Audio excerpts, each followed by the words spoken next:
Hey everyone, welcome back to my channel. This video is going to be for the episode 4 of Batwoman, and we're going to be talking about the False Face Society they just introduced this week. So who they are and what they are. In the comics, they are a small group that commits all sorts of crimes, but with a condition that all members wear a mask to hide their real face. It's just an obvious criminal tactic to just cover your face. The first incarnation of the False Face Society was created by the Joker as part of a plan to trick several members of the criminal underworld. With the recent canvas coming to light in the last episode made by Jack Napier, I think this connection is the most probable, even though it's the less popular in the comics. They keep telling us that Joker is dead, even mentioning it again this episode. However, he keeps being brought up, so either he's back or wreaking havoc beyond the grave. I'll get to that more here in just a second. The second incarnation of the society in the comics was created by the gang leader Roman Sionis after he adopted the masked criminal identity Black Mask and became the leader of the False Face Society.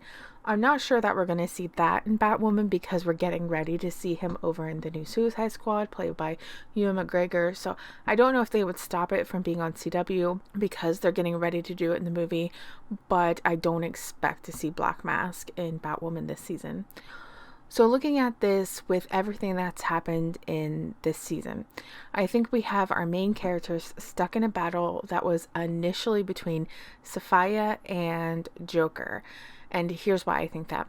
We have Sophia that is hell-bent on protecting her island of Coriana and the desert rose flower. Every time someone leaks any information, they end up on her radar. So we have Joker who made this painting. According to the synopsis for next week, this is a map to the island of Coriana. That was in the past, and apparently Kate found out about it. This landed Kate in captivity, along with the fact that she's Alice's sister. Alice has her own history with Sophia. She ended up on the island after escaping Cartwright and landed on Sophia's bad side when she tried to smuggle a desert rose from the island. She was banished but allowed to live. Kate then becomes aware of Coriana either because of the painting or because of Julia. Remember, Julia Pennyworth was working for Sophia when she was betraying Kate to get Lucius's notebook on how to kill Batwoman last season. My guess is that Kate found out separately, and using the notebook to kill Kate was plan A, and then the plane crash was plan B.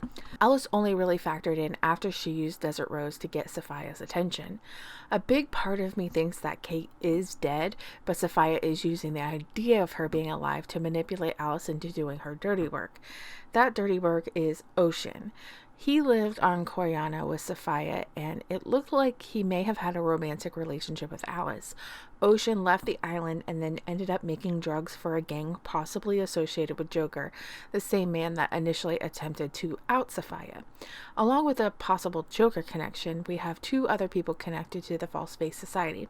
That is the Candy Lady. She does the recruiting. She kidnaps forgotten children off the street, breaks them, and then promises them family within the gang. And then we also have Angelique. Angelique is not only Ryan's ex, she was the woman working with Ocean to make the drug Snakebite. Angelique goes further back with the organization because she herself was kidnapped by Candy Lady to save Ryan. I wonder now, after watching it and thinking about it, if maybe she was in the gang then and would go to these group homes to kind of scope out possible targets. Like she was also part of the recruitment process. That would be devastating for Ryan to find out, and I think it would be a good plot point for their relationship.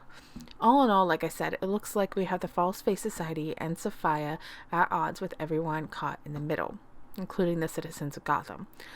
So that's all I have for you for this video, just an introduction to the False Face Society. I also won't be doing a Black Lightning video this week if you are looking for that.